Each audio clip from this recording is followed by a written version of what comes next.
It's time for the final word in sports all across the state. You're listening to Sports Talk with your hosts, Phil Kornbluth, Will Pelagic, and the Professor Tom Hayes. You've been waiting all day, so join the show now by calling 800-956-7266. Good evening, everybody. Welcome to Sports Talk, South Carolina Radio Network. Busy Thursday for you here all across the state of South Carolina. We have got so much for you, so much covered here on the program from here at the Touchstone Energy Bowl in Myrtle Beach, where we had a great day today. And you know what? It wasn't because of a pass completion, a long run, or a touchdown. It was kids giving back to kids with the help of some adults. It was a great scene at the Target in Myrtle Beach as the 88 players and 55 kids got together for a little shopping spree. Man, that was a lot of fun. It does your heart good. Everybody should participate in that at least once a year, and it's something they do annually here at the Touchstone Energy Bowl, and everybody had a great time. We'll talk more about that. Meantime, the Shrine Bowl continued its workouts today, and we're going to hear from one of the top sandlappers, a future Gamecock, Zach Pickens. Also, Will Muschamp and Bronco Mendenhall meeting with the media today in Charlotte, previewing the Belk Bowl. We'll hear from the Gamecocks head coach a couple of times tonight here on the program, plus a whole bunch more. Remember Reggie Kelly, the former Falcons tight end who was a regular with us when we did our afternoon show in Columbia many years ago? He's going to join us tonight to talk about something important to him and some football too. Plus, the recruiting world is churning. We have got a ton of information for you that we're going to get to. Clemson working on some new offensive lineman candidates and some other stuff happening. All that is coming up on the program tonight. Will Pelagic, Professor Tom Hayes, back in Columbia, guys. I don't know if we've ever had a busier Thursday. It's interesting, Coin. Everything is in full swing. Had some recruiting notes also from Will Muschamp that he passed along. He said that he plans to target around 20 for the opening period of the signing day, which begins on Wednesday. He says that not to hold him to that number, but that's kind of where his target is, and he expects the majority of those to be early enrollees. As far as the actual players that will be playing in this year's Belk Bowl, the usual absences are basically ones we already knew. Keyshawn Nixon has a neck issue. That's the one new one that we found out about today. That basically ends his Gamecock career for the transfer. Javon Kinlaw will not play for the hip issue, which Will Muschamp said could have been taken care of after the season and after the bowl, but they've elected to do that here now just to give him some extra time to recover and possibly get him back for the spring. Of course, Zach Bailey, we know, is not necessarily going to play in this game and not going to play at all for the rest of his Gamecock career because of the injury he suffered in the game against Akron. But they are expecting to get some guys back, which is an encouraging thing for Will Muschamp. He does say that they're hoping to get Bryson Allen Williams back, also hoping to get back a couple of other players, including Keir Thomas, also Jalen Dickerson, and also basically J.C. Horn, who had been missing as well from an injury. So at least South Carolina is going to get a little bit of relief going into a game against Virginia, where I think the biggest key pro is motivation. It's been a big talking point of Virginia head coach Bronco Mendenhall. He was asked about it today. I asked Will Muschamp about how to combat that as well. I wonder if the team with the biggest motivation does not come out on top on December the 29th. Usually that's what you look at in bowl games. You can almost tell after the first quarter who wants to be there and who doesn't, who's just playing out the string. Sometimes they wake up once they get the first blow, and then they start to compete. That's the key thing. You were talking about Will Muschamp talking about signing maybe 18 to 20 players. He may be looking for 18 to 20 medical red shirts, as many injuries that they had this year. But Corn is interesting. I think probably some of these coaches have really gotten into this December thing. Some complained and wanted to keep it at the calendar as it was and just save all the drama for February. But I think some of these coaches have really adapted to this early signing period. Well, they've had to. It's either adapt or be left behind, because the vast majority of kids are now signing in December. And, you know, there'll be a few that South Carolina and Clemson are still recruiting who are going to wait to February. But like last year, if I remember correctly, I think we went to February signing day, and like USC had 4 on the February signing day, and I think Clemson might have had none. They took care of all their business earlier. So it just depends on the situation with the kids, but now most kids are looking to move this thing up so they can get enrolled in school if possible and get their college careers underway. The little twist that we're seeing this year in a couple of the cases of the most high-profile players is where they are going to sign a Wednesday, but not tell anybody and insist the school not release it so that they can announce it at their national all-star game on national television. So they'll have to keep a secret there for a little while. You know, it's interesting, too. We were asking this about Bronco Mendenhall. He was asked about the early signing period, as was Muschamp, and he seemed to think that, you know, why do we even need February anymore? Because it seems like the majority of players are doing December signings, and I almost feel like let's just split the difference and just do one in January after the bowl and make National Signing Day like the Wednesday after the bowl season is over, after the national championship game. I think that would at least allow for teams to kind of still be able to recruit during their bowls and not have necessarily the distraction, because you have some coaches who are having to juggle bowl practice and recruiting this week. Now, South Carolina, since they haven't started practice, they don't have that inconvenience. Will Muschamp was basically on a plane leading up to his time in Charlotte and is going back out on a plane for more recruiting visits for the rest of this week, leading up to the dead period. So he's going to be kind of hitting the pedal to the metal, and so are the rest of the assistants. But, you know, for what Clemson is going on right now, they're doing bowl practices, but they're also sending coaches in and out on different recruiting visits. Well, you know, I think it's good to have recruiting now because, Phil, you've been through it twice. This is Santa Claus for the parents. Because when their kids sign early, that's Santa Claus dropping a free ride to college under the tree, and they don't have to worry about that financially. Oh, absolutely. But here's something else to think about, guys. The talk now of expanding the playoffs to 8 teams. And now, you know, I am convinced that's going to happen. I don't think they can stop this train from slowing down. The momentum is building. There's more and more people pushing for it, talking about it, et cetera, et cetera. There's a lot of things to work out. There's no question about it. But they'll keep the league championship games and have to make some other adjustments. But they're going to go to this 8-team field, and that means an extra layer of playoff weekends, probably on home campuses. So when you think about the timing and how you put that on the calendar, the teams that are in the playoffs, which are going to be your elite teams, how are they going to handle recruiting while working full time on getting ready for a playoff game? Because when you think about it, let's say you don't shorten the regular season, though they might have to shorten the regular season. But let's just say right now they don't, and they keep it at 12 games, which usually runs 13 or 14 weeks, depending on how many off weeks you have. Let's just say 13 weeks. Let's just say it carries into late November like it is now. Then you have your championship weekend, the first weekend in December, all right? Then if you play your first round of playoffs that next weekend, let's say, the second weekend in December, so now you're already hitting about mid-December. You've got signing day coming up a few days after that. How are you going to handle preparing your team for the playoff and recruiting with official visits, et cetera, et cetera?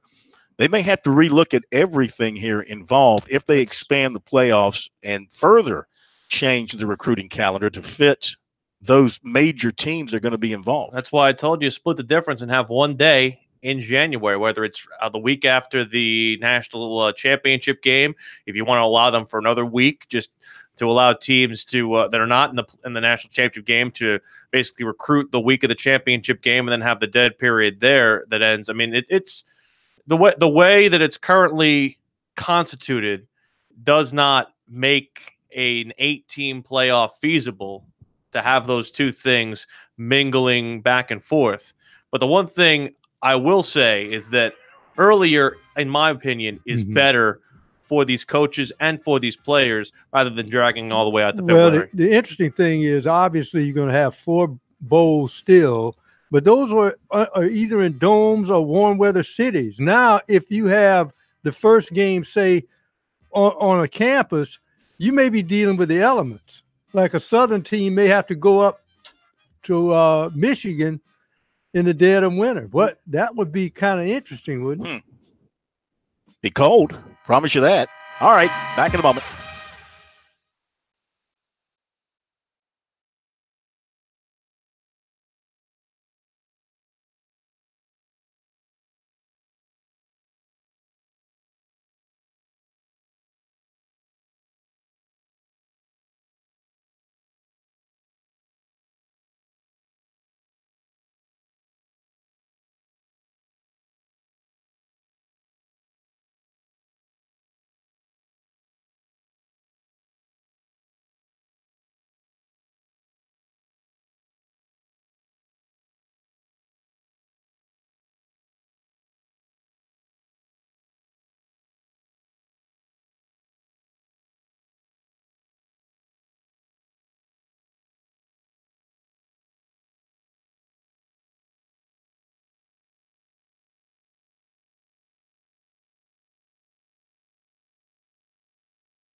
Sports Talk is the sports talk show of Main Street, South Carolina. From the coast to the mountains, we cover it all.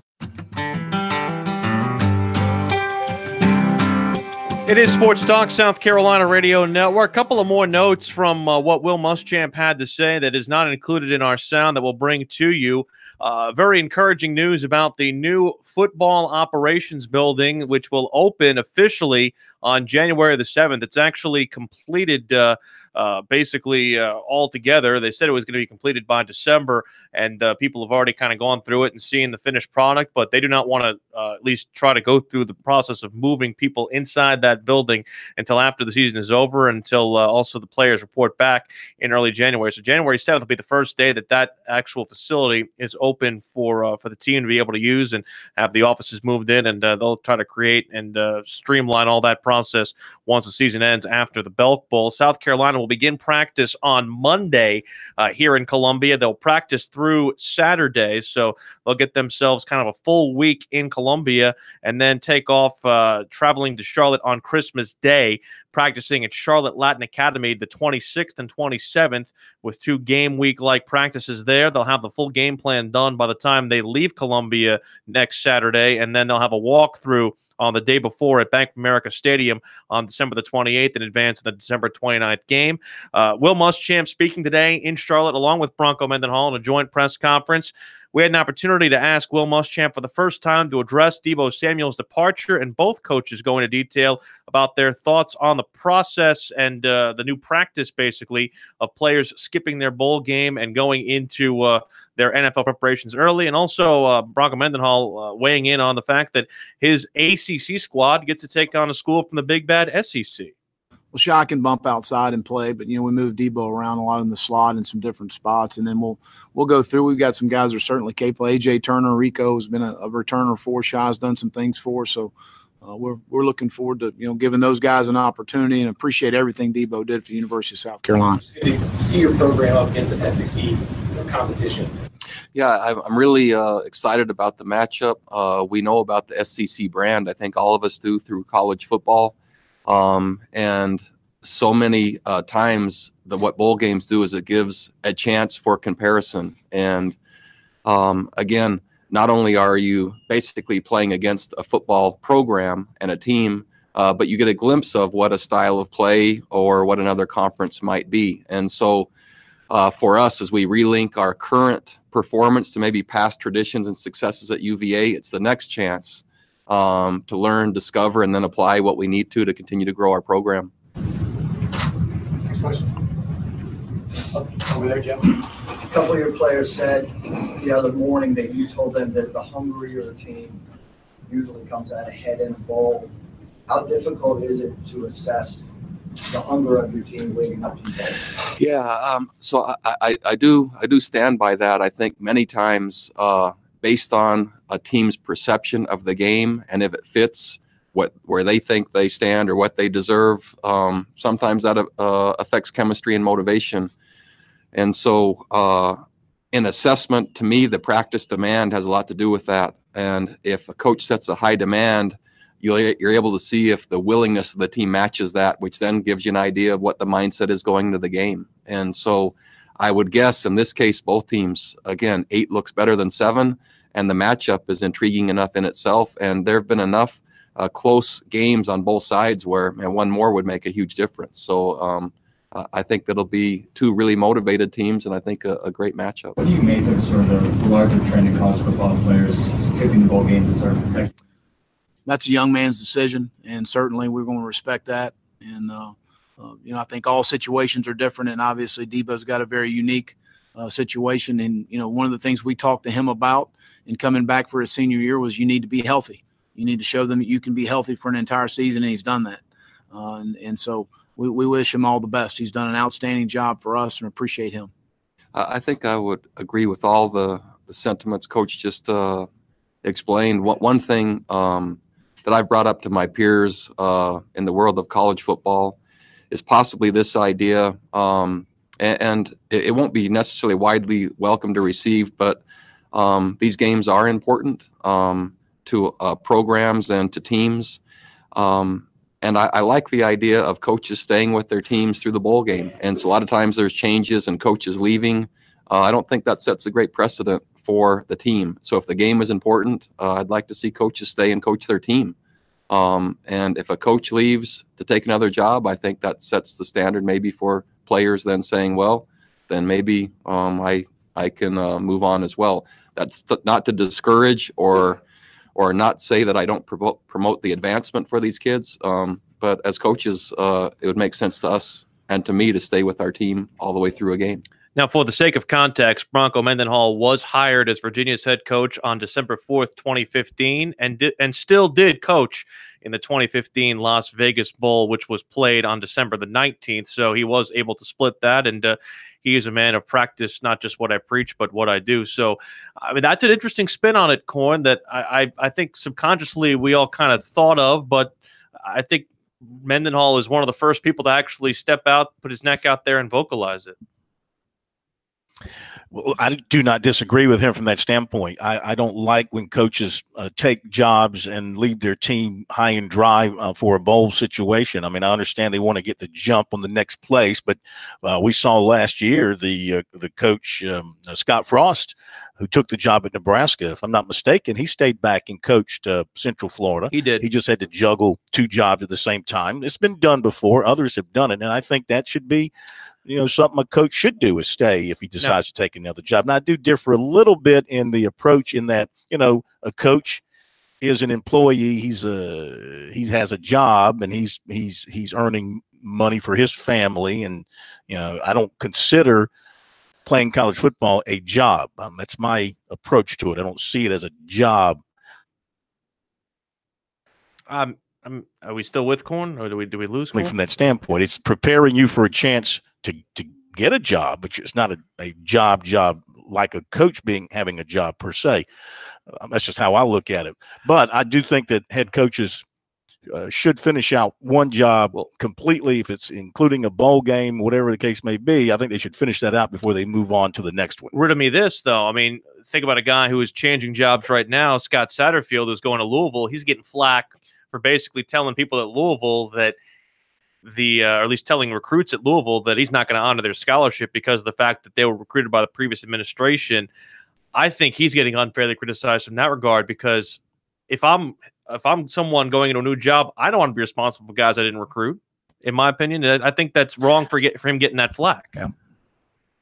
Well, that's true. That's a difficult situation as well. I mean, when you recruit players, oftentimes part of the selling point is, hey, you're signing with an institution. You're not signing with a coach. You're not signing with a position coach. You're signing with the school. And that's the argument that they make about you being sure about a school. And because chances are your position coach might not be there all 4 years. Your head coach might not be there all 4 years. That school, if they sign you, of course, they should honor that. Now, the difference is a verbal commitment is just that. It's just a verbal commitment. The school is not bound to you, and the player is not bound to you until you sign that document in December or in February. So PR-wise, it's a terrible, terrible blow for a program and for a head coach. It paints a very bad picture. But that's the business of recruiting. Players' feelings get hurt all the time, and coaches yank scholarships all the time for different reasons. And when you're stepping into a new place, you do like to have the people in there that you are recruiting. I'd be very careful, however, if I'm a new coach and just coming in and cleaning house from that standpoint. I don't know what kind of recruiting. I don't think Louisville had that many players committed to it, because they were decommitting left and right after Petrino left. I'm not even sure how many they had left in their class. Well, plus I think from the school side, they ought to make it easier for the player if he wants to move. For instance, Paul Johnson has been recruiting for that option. Now he got this new class coming in. Hold it. Well, we can't use this quarterback because the system has changed. Well, that guy needs to be able to transfer immediately or to go to another school. If a coach and a staff is getting fired, it's presumably because they're not getting good enough players. One would think if you're bringing in a new coach, he'd want to bring in presumably better players. He wants to shop for his own groceries. Exactly. Yeah. Thank you, Parcells. You should be able to buy the groceries a little bit if you're going to cook the food, right? All right. We'll be back. More sports talk, more with Muschamp, more from here and Columbia and the Upstate. Be back.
We will take some of your phone calls as time permits as we continue here on Sports Talk. 800-956-7266. Shrine Bowl, Touchdown Energy Bowl, Gamecocks, Clemson. We got hoops this weekend as well, with Clemson hosting Radford and also Furman taking on UNC Wilmington. Remember, we told you yesterday on Sports Talk when Brad Brownell joined us, no Marquise Reed, it seems, this weekend. He categorized him as doubtful with that grade 2 MCL sprain he suffered. So Clemson will have to go a second game without its leading scorer in the backcourt. South Carolina is off until next week when they take on Virginia, followed by the home basket brawl, as you like to characterize it, Corn, against Clemson. Of course, South Carolina trying to break a 2-game losing skid against Clemson head-to-head. Right. Yeah, looking forward to getting into basketball here in the near future. But football, first and foremost, on the mind tonight with so much going on and a lot of fluid activity in the recruiting world. We're going to get to all that coming up for you here in a little bit. Let's go to Hank in Columbia. Hit a call and then more from Will Muschamp from up in Charlotte today. Hank, how are you? Hey, I'm doing fine, Corn. And I got to agree with you on that last point that we got to be careful, because you can kind of do that when you go in, but that's going to be used against the institution in recruiting. Yeah, it's not a good look. It's never a good look. And, I mean, we've seen high school coaches explode at these college coaches for withdrawing scholarship offers and, banning them from coming back and recruiting their players. That's a ban that never sticks, of course. But it's just not a good look. And it's something that, I mean, I understand the position that a new coach is in. When he comes in, he wants to bring in his own people, especially if he's changing things up scheme-wise, whether it's on offense or defense, particularly on the offensive side. He wants to bring in the people that he has scouted, that he has met with. And listen, recruiting is you can't afford a lot of mistakes in recruiting because of the numbers. If you make 3 or 4 mistakes in a class, it can really mess you up because you're going to lose those guys for one reason or another. Yeah, and so you're talking about a coach coming in. He's never met the family probably, unless he was recruiting them before. He's never met the parents. He's never met the high school coach with this guy. I can understand that, but then again, it is a PR nightmare in some cases. Yeah, because you have once that happens, those kids are left. Some of them have shut down recruiting with other people, so they're kind of left out. Corn, I wanted to talk about the playoff thing that you were talking about. Yeah. There's a couple of ways. If we have to expand, I think 4 is good, because I think when you have controversy, then it kind of ramps it up. But there's two ways that I look at this, and I want to see what your thoughts and your Will's and Pro's thoughts on. One is not an 18, but just a 16 playoff. You give the top 2 teams buys. I don't like buys. You do it, and you don't. Well, I think you should earn that, because the top 2 teams normally are the clear-cut ones that is never a question that they should be in it. That the question seems to come after the top 2 each year. But if you go to 8, next year is the year that they're going back to all these teams having two buys during the season instead of 1.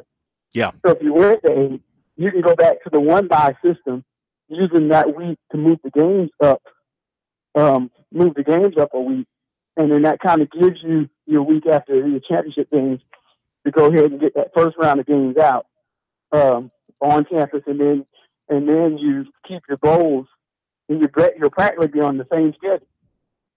So I just want to hear your thoughts on that, and I'll hang up. I don't like teams playing an uneven amount of games. That's my only thing on that. And I'm still not convinced that we're not sticking at 4. Again, I know there's the appetite for people who are not involved for them to go to 8.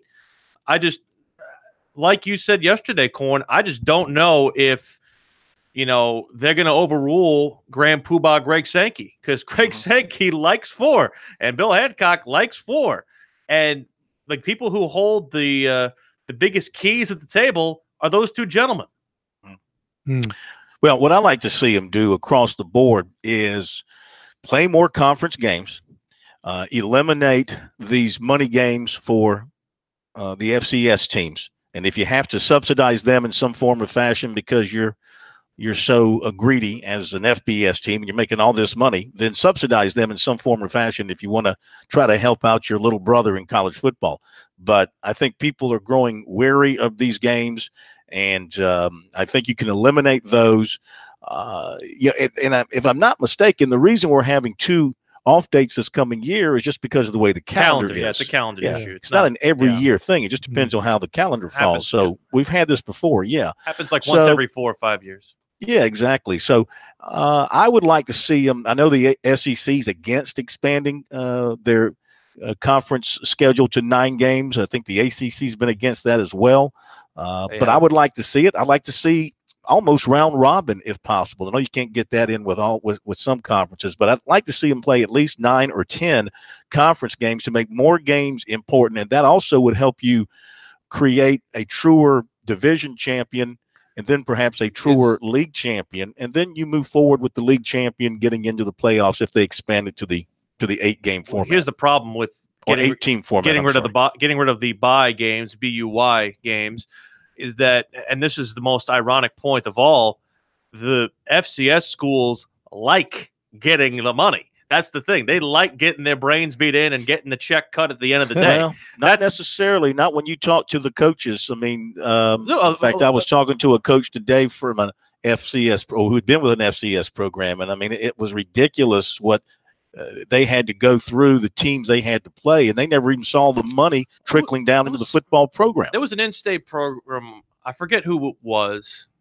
I don't know if it was Mark Tucker at Charleston Southern or Brent Thompson at the Citadel. I forget who it was, but we had somebody on during the Pigskin preview, and we asked about one of these bye games, and they said, look, it subsidizes our program. It helps pay for things. I mean, so again, I'm not saying that they all feel this way, but you're going to have a lot of people who, you know, if you take that game away, well, you're going to wonder about maybe the survival of that actual program. Well, you know what? It's like I said in talking about this, you're going to have, with the expansion of the playoffs, in, there's no telling how much more television money you're going to get, and maybe Facebook is going to televise it. You get money from that. There's going to be such a money flow.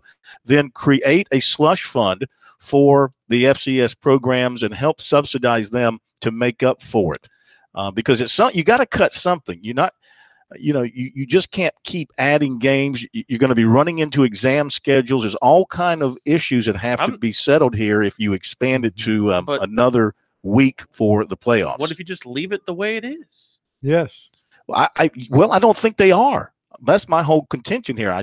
That's great if you want to leave it the way it is. Nothing is ever left the way it is in college sports for very long. I understand that. So I just don't think they are. I think the momentum is starting to grow. I know you got people coming out against it, some powerful people, but powerful people were against this playoff. And, look where it got them. I look at who's doing the whining. People who are doing the whining are the people who feel like they're getting left out, and the people who feel like that there's a Southeasternization, pardon the creation of a brand new word, of college football. And my contention back to those people is be better, win. Beat them. Well, too bad they. Let's face it. Like you have Oklahoma has a chance to beat Alabama. Yeah. You have Notre Dame has a chance to beat Clemson. Mm-hmm. Beat them. That's my solution. Beat them. Well, they look what has happened here, and everybody laughed at the SEC before. Why have a championship game? Your guy who wins the championship game will never win a national championship. That was debunked right from day one. I think the championship games are still landmines for the majority of these conferences. But let's face it. But for the SEC, it is a tremendous moneymaker for that conference. Because those fan bases actually travel to games, other than Clemson. Well, when much of the country is left out of the fun, that's when you're going to have people complaining. And you got some good football teams, and we've seen it over the years, going back to when Boise State was on the rise and causing problems out west. Now you've got Central Florida on the rise here, causing problems in the Southeast in terms of trying to break through.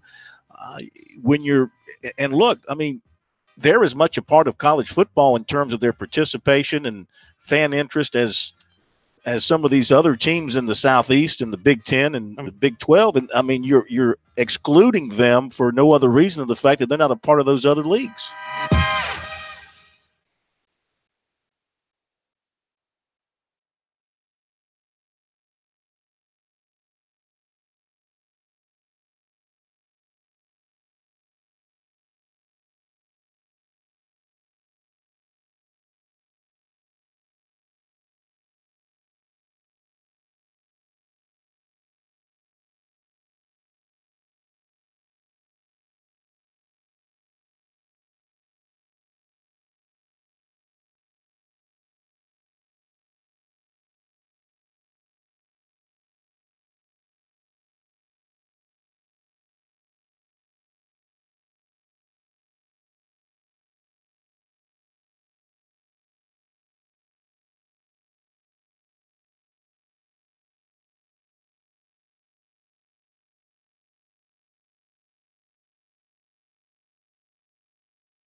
These guys, they never sleep. Check them out on the web at SportsTalkSC.com. Now, more of Sports Talk on the South Carolina Radio Network. It, of course, is All-Star Week here in the Carolinas, at least in the state of South Carolina, where we have two of the All-Star games, one pitting North Carolina's All-Stars against South Carolina's All-Stars with the Shrine Bowl, and, of course, the Touchdown Energy Bowl, which takes place here in our state in Myrtle Beach, and also Corn on many of our same South Carolina Radio Network affiliates. Absolutely. Got a great list of stations. In fact, I'll touch on them right now. We have, of course, in Camden, WPUB. In Columbia, The Point Radio. In Florence, WOLH AM. In Kingstree, WDKD AM. In Lamar, WSIM. In Lancaster, WRHM. Down in McClellanville, Charleston, WWIK FM. In Myrtle Beach, WSCA FM. In the Georgetown area, WXJY, and in the Conway area, Myrtle Beach area, WJXY, Union, WBCU, and Woodruff, WQUL. Plus, we'll be streaming it on Twitter via our Periscope stream, just like we do for Sports Talk. Now, today was the day that the players got together with a bunch of kids, 55 of them or so, from the Myrtle Beach area to go shopping at the Target in the heart of Myrtle Beach. I had a chance to talk with Ethan Alexander, safety from Greer, about the experience. Ethan, tell me about what this all meant for you to be with these kids and with your teammates and the guys from the other side to be involved with this. It's all about the kids. They don't get a lot for Christmas, so being able to help them pick stuff out at our cost, it's a great thing. It's a great organization. These kids deserve it, and I'm proud to be a part of it. Tell us about the young person you were with and what the shopping was like. Her name was LaWanda. She's really quiet, and she likes cats. So we tried to pick out as many things as we could that had cats on it, or toys that she liked, clothes, shoes. I think she had a good time. I think she got what she wanted. What does this memory mean for you moving forward when you leave here on Saturday? It's definitely one of the more memorable parts of this week. I know it's one of the focal parts of this week for this organization in this football game. So, like I said, I can't say it enough. I'm proud to be a part of it. This is a really good organization and great memories to have here. And a chance to pair up with an adversary from the South and get to know him and share some time with him. What was that like? It was kind of cool. I expected it would be a little bit more quiet, a little bit more tension, but there wasn't. And we just talked and talked with the kid, try to relate with each other, and for that 20 minutes that we're together, be friends until Saturday.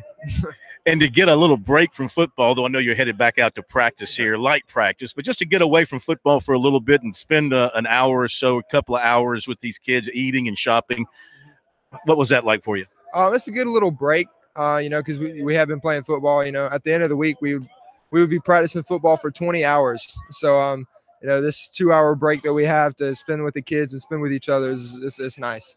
Your thoughts on the game Saturday? What are you expecting? I can't wait. It's going to be a lot of competition, a lot of good football players. So, I can't wait to kick it off. Thank you so much, and congratulations on what you did today. Yes, sir. Thank you. All right, there you go. That's our conversation with Ethan Alexander from Greer. And I'm telling you, the kids, the football players, they had as much fun as the little kids did. Smiles all around, and it was heartwarming to see these folks do what they were doing today. The parents who were there and the administrators from the game and from Touchstone Energy. It was just great to see everybody together and just having a good time in the spirit of the season, guys. The spirit of the season. Very nice. The spirit of the recruiting season, of course, brings a lot of warmth to our heart as well. And let's get to that. We got a lot of things to tell you about.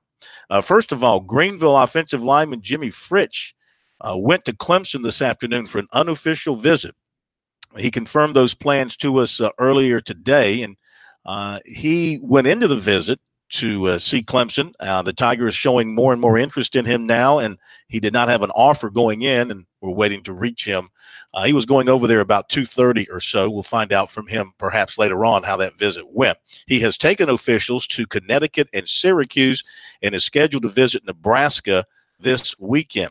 Offensive lineman Ja'Kai Moore of Nokesville, Virginia, has set his announcement time for Monday at 3 o'clock. He's choosing between USC and Penn State. James Franklin is in to see him tonight. Will Muschamp will be in on Friday night. Now, Clemson offered running back DJ Williams of Sebring, Florida, Wednesday, while running backs coach Tony Elliott was in for a visit. This according to his coach, Lamar Scott. Williams has been committed to Appalachian State, but he won't be going there. His list has expanded to include Auburn, Miami, Alabama, Georgia, USC, and Michigan. These are all major schools that offered him after he had a great year. He has taken officials to the first three along with Appalachian State, leaving him one for this weekend. He was at Alabama last weekend. Now, according to the coach who just contacted me a little while ago, Williams is going to take his final official this weekend to Georgia. Clemson was in there trying to get him to visit, but it's going to be Georgia. Does not necessarily mean that Clemson is totally out of it. Coach was not sure what this means from a Clemson standpoint, but he's not going to take an official there this weekend. USC defensive coordinator Travaris Robinson was in last week to see cornerback Jamie Robinson of Leesburg, Georgia. Robinson's team won a state championship on Tuesday. Now he's turned his attention more towards his recruiting, though according to his coach, Dean Fabrizio, he will not sign until February. Robinson has taken his official visit to USC, and he will take one to Kentucky this weekend. Tennessee also is recruiting him hard, and those three schools stand out with him right now, according to his coach. Clemson is now showing interest in offensive lineman Darius Washington of Pensacola, Florida. According to his coach, Washington has been committed to Mississippi State, but his coach, Rhett Summerford, said he will not sign early. And he does have interest in other schools, including Clemson and USC. USC's been recruiting him for a while. Florida State also has talked to him. Mississippi State and Miami have been in to see him.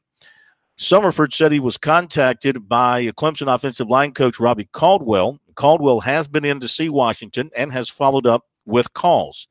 Washington has taken officials to USC, Mississippi State, and Miami, and he will take an unofficial visit to Florida State this weekend, according to his coach. According to his father, wide receiver Micah White, 6'5", 190 of Milton, Georgia, is decommitting from Kentucky. Probably going to do that tonight, and he plans to accept a preferred walk-on offer from USC. The family used to live in Columbia, and the family, they still have a lot of family in South Carolina, largely in the PD area. And so, in fact, Michael White was attending Cardinal Newman before the family moved to Georgia. So South Carolina's Brian McClendon had been in touch with him, and after Jamario Holly fell out of the class, I think that he got back in touch with him to reestablish the contact. White is an excellent student. He has interest from Harvard and Columbia, plus Pitt has been in touch. He can also play corner. He fractured a wrist this season, and he missed 5 games, returning to the last 2 weeks of the playoffs. They won the state championship last night in Georgia. He had 21 catches this season. But again, it appears to be South Carolina with whom he is set as a preferred walk-on at this time. USC defensive tackles coach Lance Thompson visited defensive lineman Jaquez Sorrells of Winter Park, Florida last week. He's not signing until February. He has visited USC unofficially and plans to visit USC, Penn State, and Alabama in January. The USC visit probably will be January 18th. Florida coaches were in to see cornerback Chris Steele last night, and that's the last in-home visit for Steele, who plans to sign next week, but not announced until January 5th. USC, Oregon, Oklahoma, and Southern Cal were the others he's considering. USC offered safety DeJuan Gibson of Murfreesboro, Tennessee. That's in the 2020 class. USC also offered in the 2022 class defensive lineman Horace Lockett of Atlanta. And 2020 receiver Porter Rooks of Charlotte committed to NC State. He had a USC offer, drew interest from Clemson, where his brother was once on the basketball team. All right, that is it for now, but we are monitoring several things in the recruiting world, so stay with us for that. We'll pass it along as we hear it. Meantime, top of the hour break, Muschamp and more coming up in hour 2.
Round 2 of Sports Talk up next with your hosts Phil Kornbluth, Will Pelagic, and the Professor Tom Hayes. Don't leave us hanging. Join the show, 800-956-7266. We are back at Sports Talk, South Carolina Radio Network. Thursday night, very busy Thursday night. Still to come, more from Will Muschamp as he had a press conference today in Charlotte previewing the Belt Bowl matchup between his Gamecocks and Virginia. We will also be hearing from Reggie Kelly, former Atlanta Falcons tight end, who is involved with some things related to Mike Ditka and some NFL-related programming, and, of course, very much still involved with keeping his eyes on the football world. Reggie used to be a regular of ours on our afternoon show in Columbia going back a few years ago. We'll hear from Zach Pickens from Shrine Bowl practice today, the future Gamecock, T.O. Hanna, defensive end and running back. The money coach, Fran Halloran, will be with us. And as I mentioned, the recruiting situation remains fluid. Jimmy Fritsch just contacted us, and he also tweeted this out. He has not committed. He has been offered by Clemson now after going in for a visit today with the Tigers. Obviously very excited about that. He's a guy that could still grow quite a bit more because his dad, who played at Purdue, was 6'8". And so he still has apparently some room to add to his frame. However, he will visit Nebraska this weekend. He's been to UConn. He's been to Syracuse. But now Clemson has to be a major, major factor with him. And you wonder what's happening with Clemson in recruiting offensive linemen because they've reached out to some other people, as I mentioned, Darius Washington, now Jimmy Fritsch. They have changed the offer to Cooper Dawson from a gray shirt to a regular offer. And you wonder, they missed on the center out of Alabama. You wonder about the Will Putnam situation. Putnam had an in-home visit today with Florida State, and no news from him yet. And that's the big guy that they're still targeting for their offensive line. I wonder if the issue could be Robbie Caldwell, Corn. In terms of his coaching longevity? Perhaps. Yeah, I mean, look, there's been people saying for years he's going to retire, and he keeps coaching. So who knows? Right now, he plans to be back next year, as far as everybody knows. Who knows? Mike Morgan joins us now, our Morgan on the Move segment, as we do usually on Thursday at this time. It's brought to you by Founders Federal Credit Union, the mortgage team more equipped than ever to help you with the mortgage process, and by BP Skinner Clothiers. People nationwide get their custom-made suits and accessories from Brent Skinner. Find them in the Vista, or no matter where you are, Brent will come to you. bpskinnerclothiers.com, Corn. Yes, indeed. Let's jump right into it, Mike, because the big elephant in the college football room is stepping back up again, and that is playoff expansion. You kind of figured when they created it and they said 4 that wouldn't keep people happy for long, and now people are starting to bring up and beat the drums to double it up and go to 8 with all different ways of putting the teams in there. So what do you think from your standpoint about staying at the 4 that we have or expanding it to 8? Well, I think the biggest number on the board right now is 3, and that is 3 Power 5 schools or Power 5 conferences that are actually represented, which means 2 are out in the cold. The Pac-12 are getting used to it. They've been out 3 out of 5 years. The Big Ten has now been out of it back-to-back years. The Big 12 has been out of it 2 out of 5 years. So all of a sudden, words like inclusion are being used very creatively by conference commissioners to kind of let it be known they don't like sitting at home watching a 14 playoff. This was bound to happen because you can't fit 5 into 4 no matter what. And then in a year where you throw in Notre Dame, or another year where it's 2 teams from the SEC, there's just going to be way too many unhappy people, or at least a few people that are unhappy that are very powerful and represent their institutions in that specific conference. There is no question we're going to expand at some point. The only question is, do they ride out the rest of this 12-year contract, which, of course, at the center of all of it is ESPN in terms of the financial package, or do you somehow intervene? I will only say this. There is no way, no how, for those that have kind of concocted their own way to get an 18 playoff done and what needs to happen.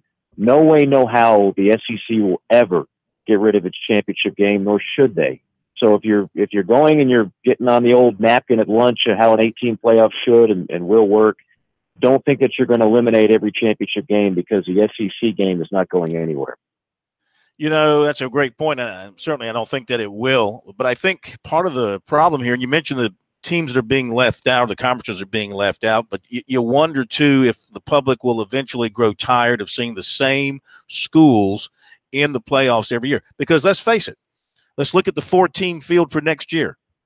Who is about 95% certain to be in it next year? Go ahead, name them, Mike. Alabama, Clemson, either Michigan or Ohio State, Oklahoma or Texas. Yeah. So I mean, and the Pac-12 will be left out again. Yeah. So when do the eyeballs start going somewhere else? Yeah, I mean that's the $1 million. That goes back to, I believe college football is the most Teflon-proof sport we've ever known, because, I mean, for 100+ years, we had the most laughable system to determine a national championship. We couldn't agree on who was the champion. Then we had split champions. Then we had computers determining a formula. We had the Bowl Coalition. We had the Bowl Alliance. We had the BCS.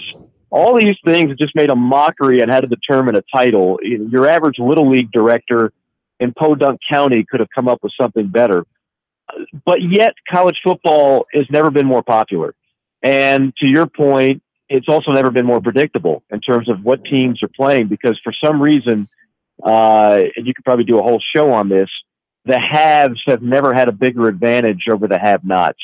And if you have become an elite program at this point in time, as long as you can keep your coach around, you're going to probably stay there for a while. So, yeah, it's painfully predictable. If you expand to 8, at least you invite 4 more teams in there, so presumably some fresh blood, even though at the end of the day it'll probably be the same 2 or 3 teams that are taking home the national championship trophy. But, yes, I think it is somewhat of a concern. College football's not going anywhere. Popularity's never been better, as predictable as it is. But for your common fan, it does get a little stale talking about the same half a dozen teams every year. But the other thing about this, Mike, it's not about necessarily which team is the best team going through a tournament. The thing that's unique about college football, in my opinion, is it rewards the best team. And if the best team is undefeated Alabama or an undefeated Clemson, I don't see how you can dispute that, no matter how many teams you put in a playoff, whether it's 4, whether it's 6, 8, 16, whatever. I think you're looking at one of the 2 best teams that's playing in that game in Santa Clara, provided the chalk holds in 2 weeks. Yeah, no, I don't think there's any argument about that, Will. I think whenever since the playoff came about, I don't think there are people arguing who the true national championship is when it's done. In the BCS era, I thought there were many seasons where you could have had that argument. For people that want to subscribe to the fact, well, they always got it right. They always matched 1 versus 2. 1 versus 2, according to whom? That's a laughable argument that never held any water with me. I don't think there's any question we're getting a true national champion. I also don't think there's any question that expanding to 6 or 8 would not destroy the regular season, would not hurt the interest in the biggest games in the regular season. I can't see many things at all detrimental to go to that point. I've never been in favor of 16 or 24 or 32, but anywhere between 6 or 8 to me has always been the sweet spot since we've been talking about this for about 20 years. And I do think eventually we'll get there, but like everything else, any type of legislation in college football moves at a glacial pace. And the only way that we're going to speed up the process, especially ahead of when this contract will expire, is if enough of these conferences keep getting left out and they say, wait, we've got to do something. Let's put our heads together. Let's find out how to make more money for everybody, because that's got to be done. But let's expand this thing now as opposed to later. Visiting with Mike Morgan. Morgan on the move here on Sports Talk, coming up on a break. So hang on a second, Mike. We're going to give you bonus coverage here tonight on Sports Talk. We're not going to move you over. You would do that for me. I'm News. telling you. We're not shifting you to ESPN3 or the backup digital channel. We're keeping you on the main channel for a few more minutes. So you hang on, and we'll come back. A couple of more questions for Mike Morgan here on Sports Talk.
Sports Talk is the sports talk show of Main Street, South Carolina. From the coast to the mountains, we cover it all.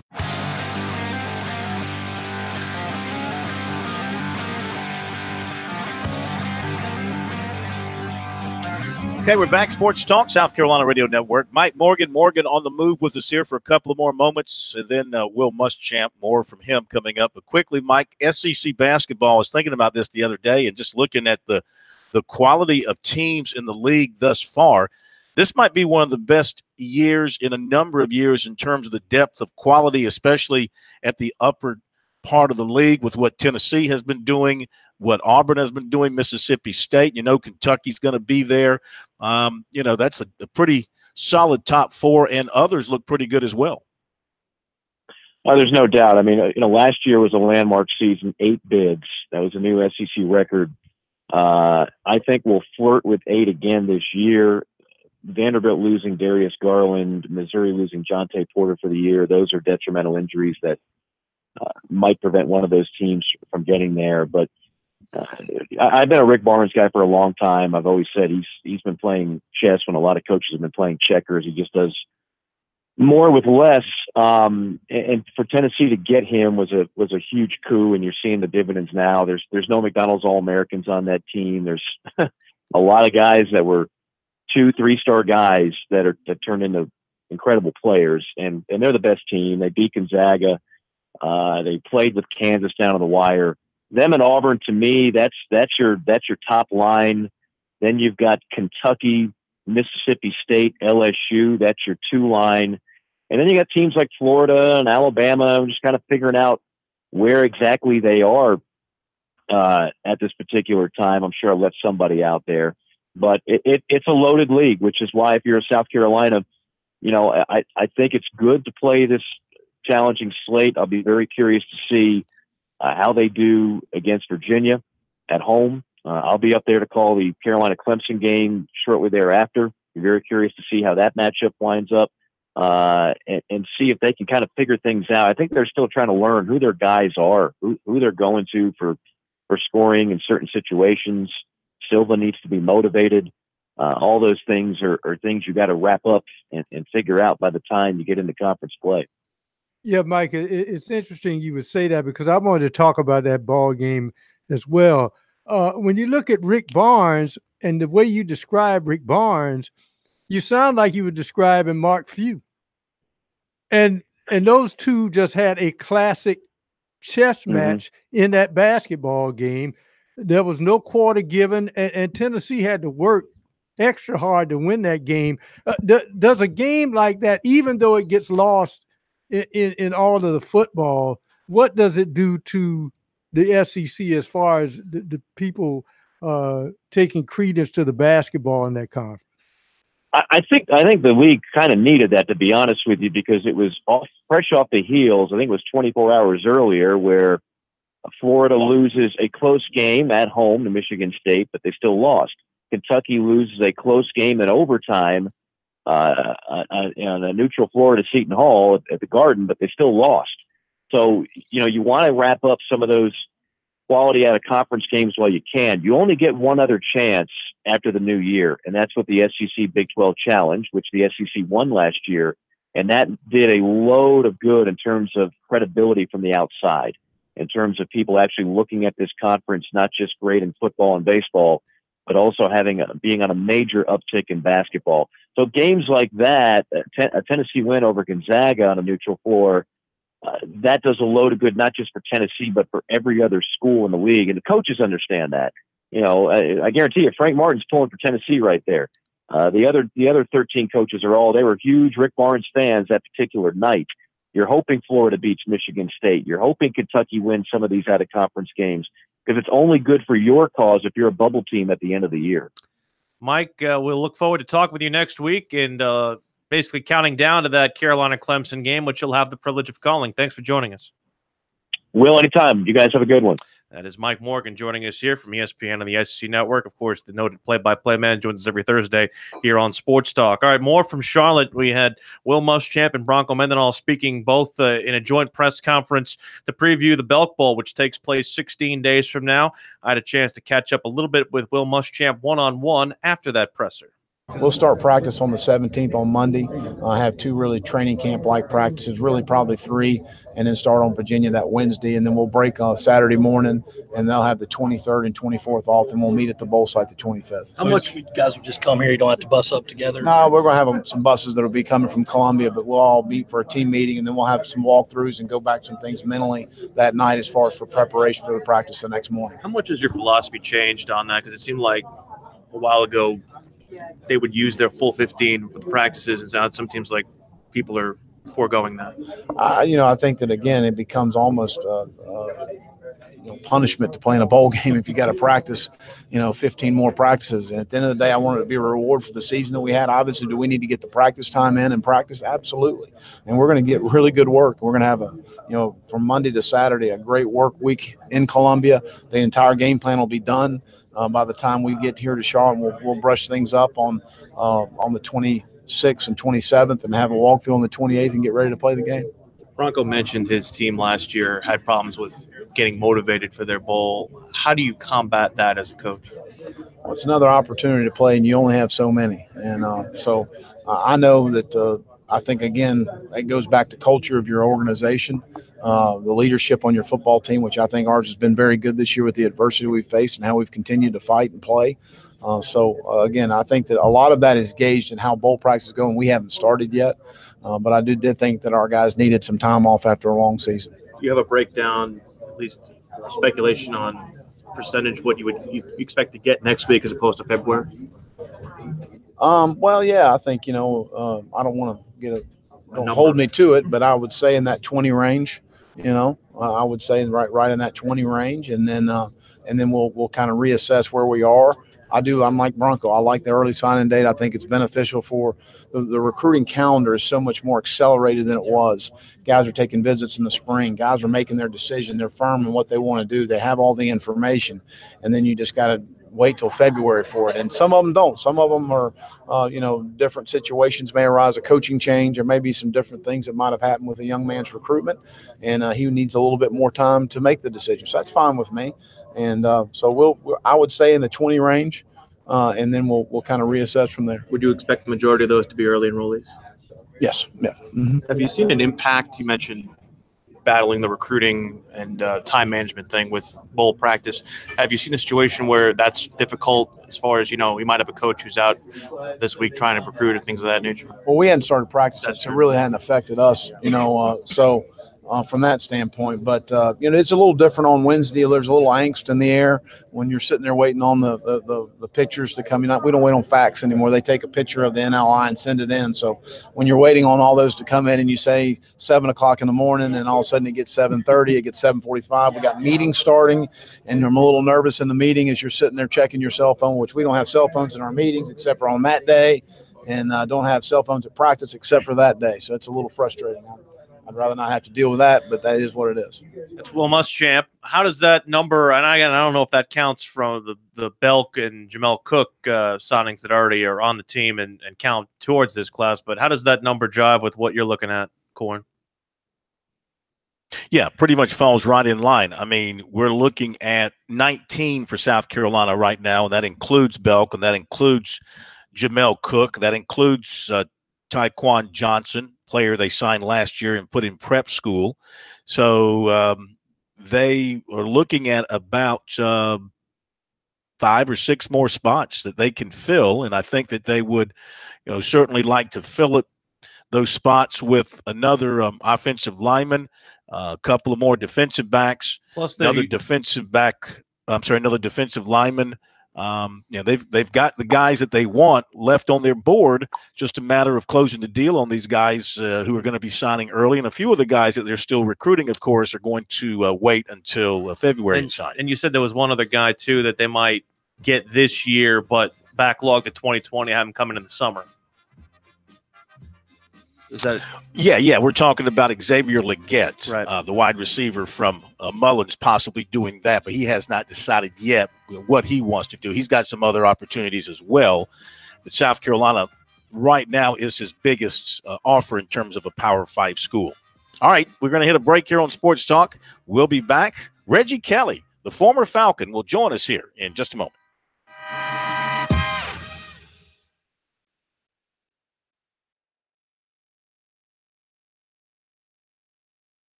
It is Sports Talk South Carolina Radio Network, and today actually coincides with one of my favorite days and one of my favorite promotions that goes along with the National Football League and the Gridiron Greats Assistant Fund.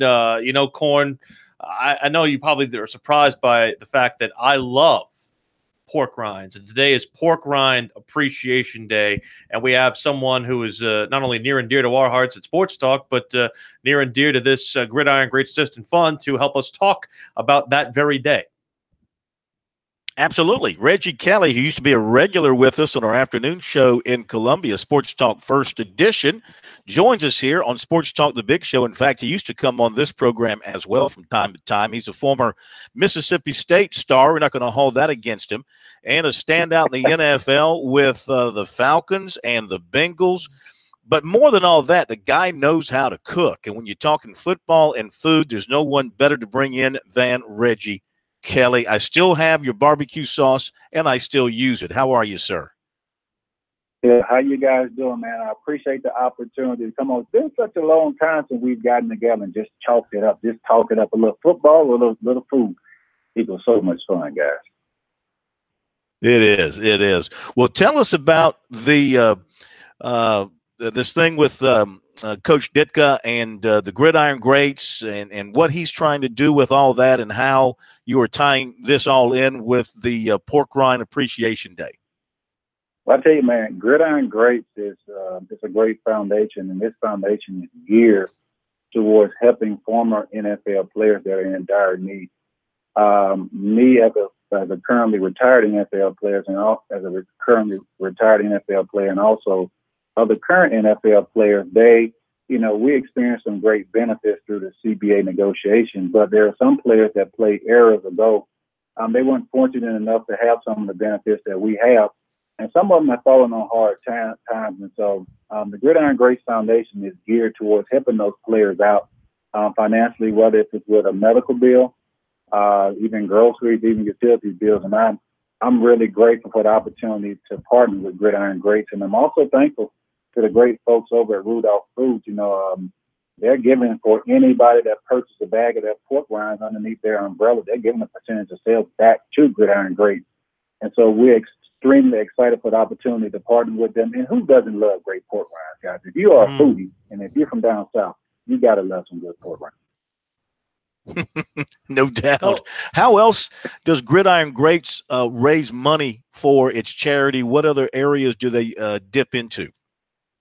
Well, everyday people can always go to their website as well and go to the Gridiron Greats, gridirongreats.org. And you can simply go to their website and you want to give some money. It could be $5, $10, just whatever your heart desires.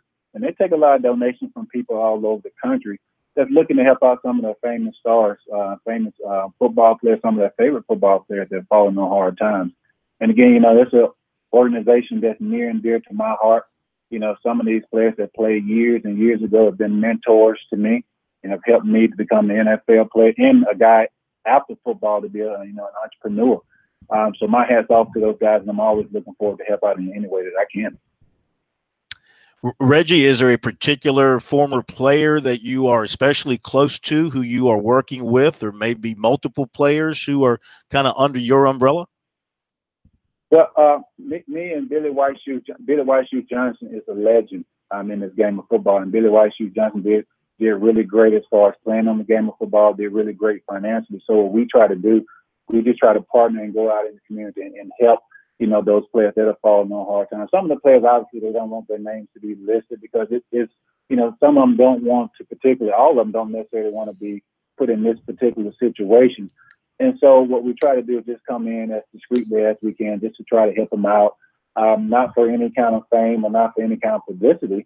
We want to do it from our heart. So Billy White Shoe Johnson really got me involved in it. He's been a big mentor for me, and he really reaches back as well, reach back out to help out in that community, and I want to do the same.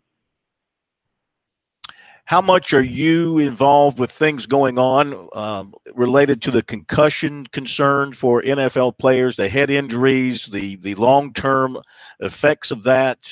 Is that something that is an issue with you? Not necessarily personally, but in terms of trying to make sure that future NFL players are better protected on the field and don't suffer from those kind of injuries that maybe befell those before them. Yeah, and I think that it's a very important issue. Obviously playing in the NFL is a train wreck. Each and every game, each and every play, each and every Sunday, it's a train wreck. And but we knew that going into playing into the NFL, so we knew what we signed off to do. And so I think it's very important for us to make sure that we preserve the integrity of the game. And I think it's important to protect, current players and also future players. So I experienced a couple of concussions, through my 13-year career. Obviously, they're not fun, especially when you don't know where you're at. You lose, your mental capacity a little bit, nauseated, can't hardly sleep at night. It's a situation to where it's very, very painful and very uncomfortable. And for guys who've experienced a lot of those, sometimes there's some type of long-term effects. And so, my son is a football player. He plays 7th grade football, and so I want to make sure that he's well protected, just in case he plays high school, college, or even on the pro level. And so I want to make sure for his future that he's well protected. And I think that the NFL is doing a great job of thinking about the player's health before salary. Reggie Kelly joining us on behalf of the folks at Gridiron Greats and the Pork Rind Appreciation Day. And Reggie, where I worked 2 years ago in Houston in conjunction with the Super Bowl, I know the Gridiron Greats has a lot of great events, including the Ditka Jaws event and a couple other things that help benefit that program. And with the Super Bowl being very close by in Atlanta this year, you guys, I'm sure, have a lot that are planned kind of in conjunction so that fans who are close by can also help contribute to this very great and worthy cause. Yes, and we'll be doing a lot of events, during the Super Bowl. We'll be on Radio Row, doing a lot of interviews to continue to bring more awareness and to continue to raise funds for the Gridiron Greats. And of course, I would be at that little get together, that party with Coach Ditka and Jaws as well. And it's just an opportunity for us to get together, rap, talk, enjoy, but also, keep focused on the cause to always bring more awareness and to always give back as much as we can. To any capacity. I love Jaws. He and I did an event where we were panelists in Vegas a few months back, just trying to teach young, restaurant entrepreneurs the importance of investing wisely, being very innovative, being very creative. And this guy's pretty much a genius. Whatever he touches, it really does prosper. And so I've learned from him. He's taken me underneath his wing. And for me to also be involved in a community effort like this with Jaws and Coach Ditka, who was a former tight end, might I add, one of the greatest in my opinion. He blocked and caught the football, so he was a complete tight end. It's a pleasure for me just to be involved with names like that and to also, get back to a worthy cause. Well, quickly, Reggie, about Ditka, how is his health right now? He admitted that, I guess last week or just this week, that the heart attack he had was massive. Yeah. Yeah. And it was just from what I've been told. I haven't talked with him as of yet, but what I've been told, and based on the media, said it was really, really, really tough on him. And it was really, obviously, suffering the heart, but that one right there really took a massive toll on him. But from as I understand, he's recovering quite well. He's a fighter. He's a tough guy, and not just tough on the football field, but he has a tough mentality. And I wouldn't expect anything other than for him to fight back, come back full swing, full tilt, and be the Coach Ditka that we always have come to love. Yeah. Well, my view has been a minor heart attack is one that happens to somebody else. If it happens to you, it's a major. Okay, that's the way I look at it. So I can barely. You want to thank you for being with us. I think we must have lost Phil's connection, but Reggie, we appreciate the time. Again, thank you so much. Porkrinds.com is the site to get on and learn more about this great event, and also gridirongreats.com. Reggie, thanks so much as always. We look forward to talking to you in the future. Thank you, guys. I appreciate it. Let's rise up this weekend, all right? Let's do it. That's Reggie Kelly joining us here on Sports Talk as we continue here on a Thursday evening. We're going to hear from one of the biggest Gamecock commits who is playing in one of the All-Star games this weekend, Zach Pickens from the Shrine Bowl and the South Carolina Sandlappers. He'll join us next. And then we'll hear from the Money Coach, Fran Halloran, as Sports Talk continues here on South Carolina Radio Network.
Zach, talk a little bit about today's practice. Obviously,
The guys are always checking email.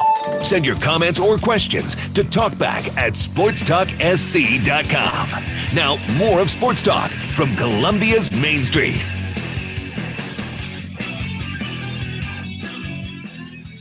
Busy night here on Sports Talk. Coverage from here at the Touchstone Energy Bowl in Myrtle Beach. Let's go to the upstate, to the Shrine Bowl. Practice continuing there, winding down. Saturday, our Cole affiliate in Spartanburg, WSTG. Guess we lost Corn again as Corn was about to throw to our interview with Zach Pickens. He sat down with our Cole Bryson, who joins us from our Fox Sports 1400 affiliate in Spartanburg. Zach, talk a little bit about today's practice. Obviously, you guys have been outside for a couple of days now, better than being in the gym. But, Coach Hayes talked good about you, being able to run around and fly around on defense and make an impact. How's this week been so far?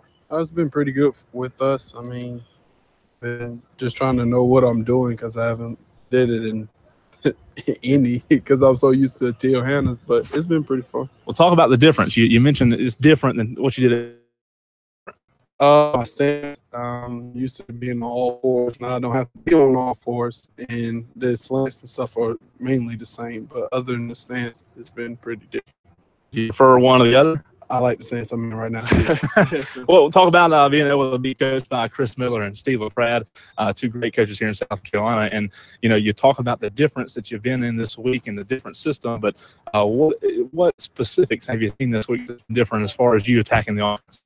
The difference, we all got a goal trying to win, and that's all we're really trying to do is just trying to beat North Carolina. Yeah. What do you know about them? Anything? Yeah, they said they're pretty good, and which they are. I haven't watched any film, so I'm not sure yet. With being a standout, obviously committed to South Carolina like you are, Zach, is a little bit more of attention from the offensive guys, maybe a double team or anything like that this week? I don't know. I hope not. I hope they just try to one-on-one block me.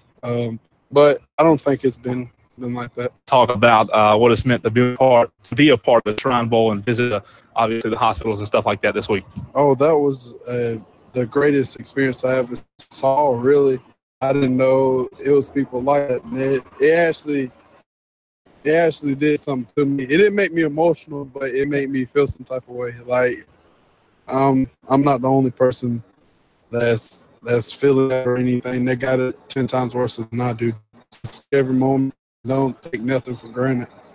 Have you heard from anything lately from Coach Muschamp, and tell us how excited you are to be at South Carolina in a few weeks? Coach Muschamp is saying just trying to hurry up and get me down there and just play ball. That's it. Zach, thanks for your time. Talk to you soon. Oh, thank you. It's funny. I think Muschamp wouldn't mind having him in bowl practices right now instead of Shrine Bowl practice. But we'll see just exactly how awesome that looks for Zach, and we'll see how he performs in the Shrine Bowl on Saturday in Sparkle City. We turn our attention now to the money coach for his weekly spot. Fran Halloran joins us now on Sports Talk as we talk about the intersection of sports and the business of moolah. Good evening, Coach. What do we have on the docket for us tonight? Gentlemen, I want to talk about the Gamecocks for just a minute. I want to talk about how in the business world, nothing is really more important than a great marketing plan. Nothing is more important when you get right down to it. If people don't know you're there, if people don't know how to get in touch with me, if people don't know how to gain access to me, if people don't know about my work and my program, I'm in a lot of trouble. I don't make any sales. I don't bring in new clients. I'm in a lot of trouble. What does this have to do with the Gamecocks? I realize that the Belk Bowl is probably not the level of bowl game that Coach Muschamp and the rest of the team really wants to aspire to year to year. Right. But as far as the Gamecocks are concerned right now, I think there's a better day playing a football game, except for maybe New Year's Day, than December the 29th. From a marketing standpoint, from a business standpoint, the exposure, because it's the same day the two finals are going to be played. And I know for me, it's a Saturday. I'm going to be sitting in front of my television, watching football from 12 noon until probably midnight. And the Gamecocks are going to be a huge part of that day. I just think people are kind of missing. They're missing out on this fact. Yes, it's Charlotte. It's only an hour and a half away. It may as well be a home game.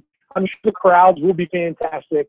But from a marketing perspective, from a showing off your program perspective, I don't think there's a better day to be playing a bowl game from a business standpoint.